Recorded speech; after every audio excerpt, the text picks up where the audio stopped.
A very good evening all of you. To clarify your doubts on TTL operation, I have built the simulated circuit using multisim software. Now we are going to verify the truth table of TTL NOT gate. When you give input A, that is when A equals 0, your diode D2 will be on. Your Q1, the voltage at Q2 will not sufficient to switch on Q2, and as a result your Q4 also will off. But the voltage at this place will be sufficient to switch on your Q3. As a result, you are going to get the output 1. Similarly, when A equals to 1, the voltage at this place will be sufficient to switch on your Q2.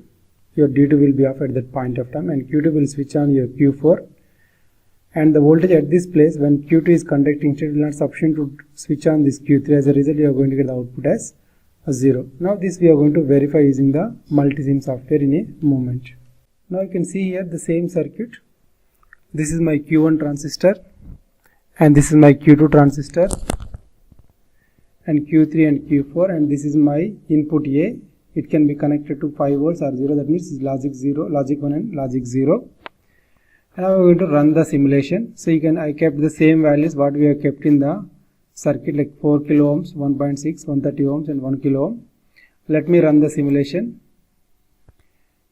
And remember, I kept two logic probes here which measure these are voltage probes which will measure the voltage at this particular place, or the voltage which will apply to input of this transistor and input of this transistor.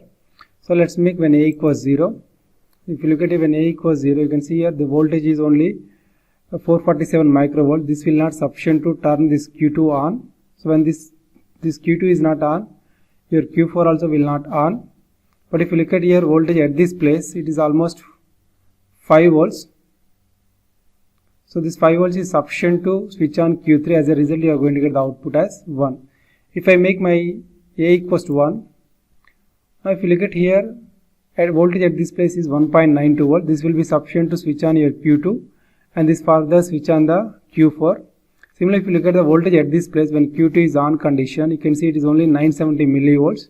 So this voltage will not sufficient to switch on your Q3. As a result, you are going to get output as 0. So the same strategy, like the same circuit, in the similar way we can construct an AND gate, and we can verify the NAND gate also by placing two voltage probes at before the Q2 transistor and before the Q3 transistor, and from the values of voltage we can get to know that which transistor is on, which transistor is, depending on your A and B input. That you can do it at your leisure time.